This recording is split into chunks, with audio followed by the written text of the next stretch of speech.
Hello friends, எல்லோரும் எப்படி இருக்கீங்க? இன்றைக்கி மதியானம் சாப்பாட்டு கூட சைட் டிஷ்ஷாக சாப்பிட்றதுக்கு பாகற்காய் அவியல் செஞ்சேன். இந்த பாகற்காய் அவியல் கசப்பே தெரியாமல் நல்ல டேஸ்ட்டாக இருக்கும். கடாய் அடுப்பில் வச்சு சூடானதும் 2 ஸ்பூன் நல்லெண்ணெய் ஊற்றி கடுகு, உளுத்தம்பருப்பு, கருவேப்பிலை போட்டு தாளிச்சிட்டு நீல வாக்கில் கட் பண்ணி வச்ச பெரிய வெங்காயத்தை போட்டுக்கிட்டேன். பாகற்காயும் வெங்காயமும் சம அளவில் எடுத்துக்கிட்டேன்.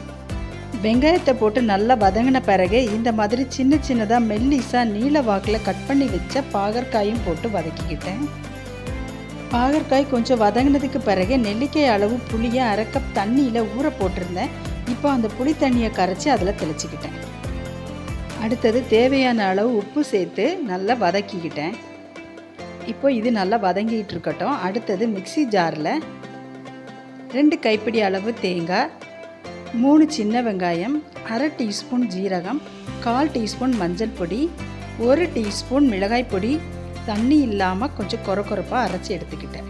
இப்போது பாகற்காய் நல்லா வதங்கி வெந்துருச்சு. இதில் அரைச்ச மசாலாவை கொட்டி பச்சை வாசம் போகிற வரைக்கும் கிளறி விட்டுட்டு இறக்கணுன்னா சூப்பரான சுவையான பாகற்காய் அவியல் ரெடி. நீங்களும் ட்ரை பண்ணி பார்த்துட்டு எப்படி இருந்துச்சுன்னு சொல்லி கமெண்ட் பண்ணுங்கள் ஃப்ரெண்ட்ஸ்.